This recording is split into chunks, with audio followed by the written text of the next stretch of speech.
tinayamba nkhani kuti ya Mutharika sanapezeke ku launch komanso panjamba anali mgalimoto. Fitness ya atsogoleri, it's an issue. Nani naso kale pa. It's an, and I want him to understand. Kuti asatseke pakamwa anthu chifona kuti ali ni platform uyona kuzokatira nkula umatani ndiye kuti ife tisanene. He wants to be president of this country. Therefore, he must be subjected to scrutiny. And his major weakness, among the many weaknesses, is that he is not fit. What happened on Saturday? Zosadabwitsa. Because he's not fit. He's old. In the morning, he couldn't go to Mount Sochi to launch the manifesto because he was still resting. And nothing wrong with that. There's nothing wrong with that. You don't do that. You let him or her sleep, rest. 9 o'clock, 10 o'clock, Mapasati, Mapasajaguria, Asamba, Mapasaguria, Akarapakonde, Gonapa, Kuda, Mariana, Oragona, Basajas, Canada. Poko, and I know if it matter, you will Bangaswara, Bass, Nana Karago. Simazu Sama, as a great Bangalonji manifesto, Cabanazilla Comunda, Cabanazilla Hofesi, Cabanazilla was. This is my taker. So that's why he didn't go. He's not fit. Later on, Annabella Bansokano, it was the boss. So Zorna Woody was a security issue. Nanabella Rajifi was a security issue. One other thing that I need to say is and to DBB, as a morning at Malawi, than Hobusa. Ali free Ugamba, Jesus Ugamba, Komazale Megeza Malawi. Azale Megeza. Akozonena kuti ena kunena kuti aife tilibechifuwa pita tikavurire mweyo olakakauri ali pa stretcher ife tikavurire mweyo. That's fine. That's what they want. But what about the majority? Ife wanena kuti I'm not saying nobody's going to vote for them. Peter Mutharika, other people are going to vote for him, but it's not right because munthu uyo tikumubweteka sayenera kukhala kuti azigwira ntchito zolimba. Naona wina analemba comment azanena kuti Peter Mutharika, although he's odd, he was very articulate. And I was laughing. Because if you go if there's something that doesn't get weak in Bagama, I go Mujezenao, I will run the whole day. Can I walk God? I will pass the Marangiso, I would die, I would, it doesn't mean my gogo Salankula, Kabina Sama, Samava. But you watch, now go. That's why he can't hear. Not that the one is true, he can't hear, he can't walk. That's why he was unable to disembark Galimoto, could have been able to Sanja Manga. It's because he's old, he didn't feel like doing it.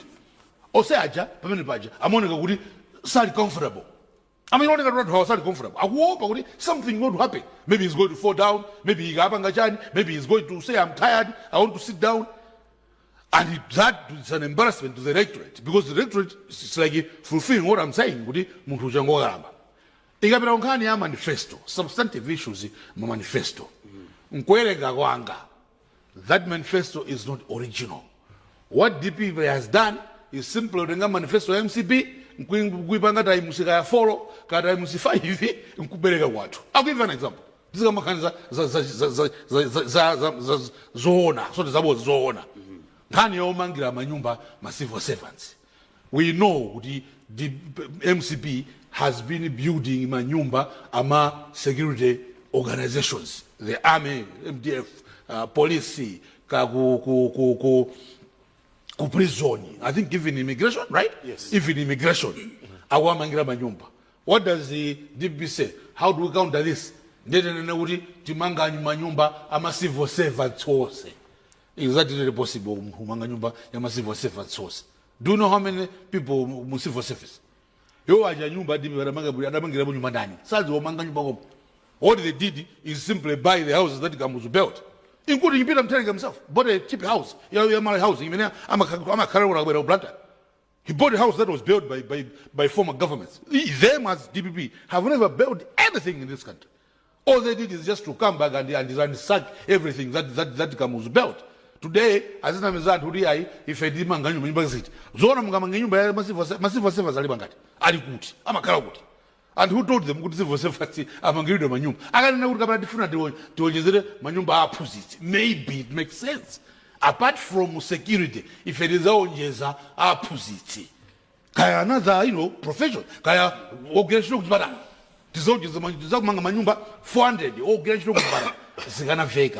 Why? they want to do better, apange adutse MCP, which is laughable. It's fantasy. And nazambiri zoru ukamaziona zoti za fantasy zenzeni.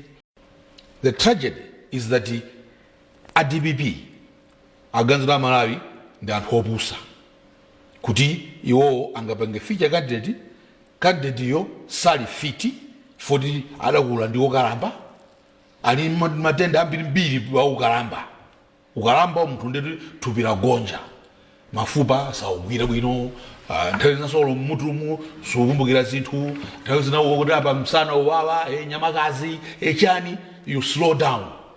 That's why nkhalamba sizigwiritsa ntchito timapanga take over ana kusamala nkhalamba.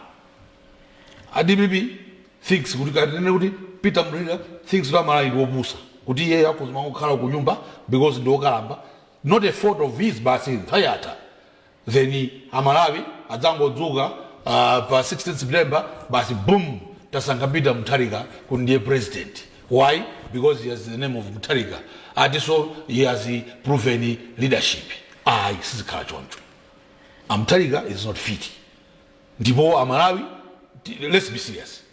I mean, ngati Mutharika aupanga front anthu ena to do campaign. Kuna wina angapanga front. Actually, what he's doing, he's just showing how things can be. If he can be elected, what it means is that actually azachiro onjezi tsopano kuti ndasankhidwa ndiye panopa adzadisa zinthu anthu enawo. But the question is, anthu enawo sanapite pa ballot ngati president fire. Why they not on ballot as presidential candidate? Ngati afuna president. And as Malawians, we will not really hold them accountable. The other pangazina kufuna while he's sleeping because of old age. Is that what Malawians? The fact that we play campaign, what makes us think Kuti uza president? Chino president is very hectic.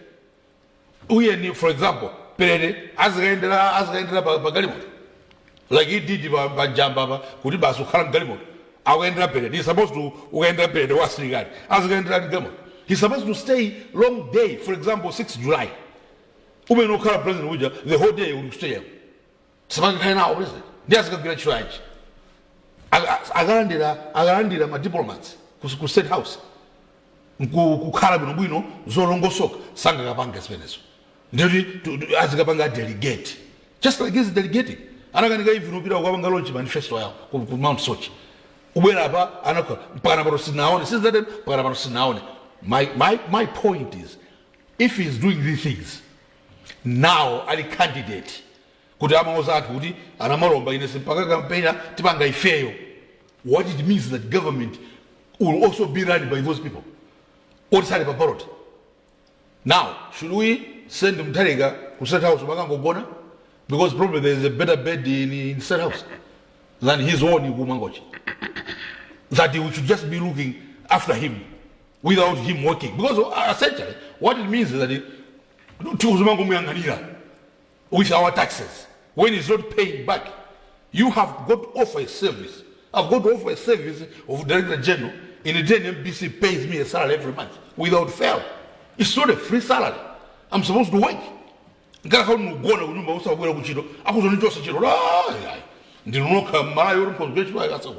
So what about a president? Malawi, let's be serious. I would prove leadership. Which prove leadership has the Mutharika display in this country? That they can show it's proven leadership. He has not given us any plan. He has not promised anything. He just said proven leadership. When did he provide proven leadership? The Mutharikas, including Bingwa Mutharika and Peter Mutharika, have just taken from this country without giving back. And this I can say, Masomu Gwa. Bingwa Mutharika Ause Mutendere and his brother, the one that is a candidate with DBB, they have taken more from this country than they have given. This Bingwa Mutharika, we know when he was abroad. He was not paying tax in this country. He was abroad for many years. He only came here without investing anything. Today, he wants to current president, his old age, we should be the ones looking after. He's not going to look after him as former president, but he holds the bed like State House. Now,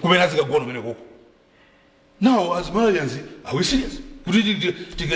And the few times that he comes out, Zoipa, the tribalism, regionalism, the DPP is getting currency. I heard Jenny answer saying it also. I think Kuti is a child southern region. It is resources very.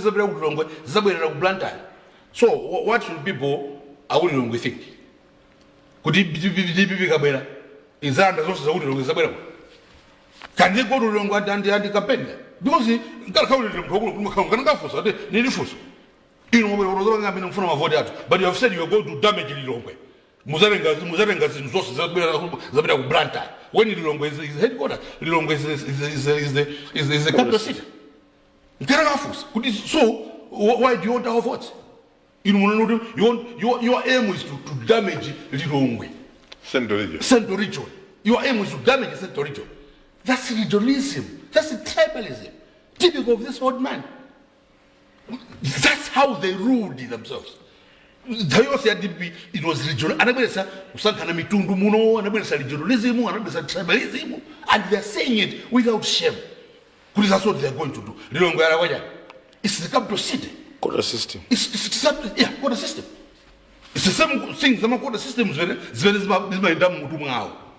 So the question is, should we really give power to such a group and elect him to South Banga campaign? He has promised nothing. Have we heard? Has he promised anything in this country? They are strong on economy. Have they promised anything on the economy? Nothing. There's no plan. There was nothing. They are sleeping. While somebody is busy touring the whole northern region, he wasn't gone. And they think Malawians are going to reward the Ogona. Unless Malawians are mad. We're going to see the people. Zina langa ndine George Kasakula, ndipo ndine Director General wa Malawi Broadcasting Corporation. Ndabwera pano kudzafuna kupepesa President dziko lino, Professor Arthur Peter Mutharika, pa zonse zimene ndimalankhula nthawi ya kampeni yowa nena yowo. Ndifuna ndapepese pamodzi ndi First Lady ndi ena onse amene ali nawo amakhala nawo ka kuchipani cha DPP ndi ena onse ndifuna ndapepese kuchokera pansi pa mtima wanga.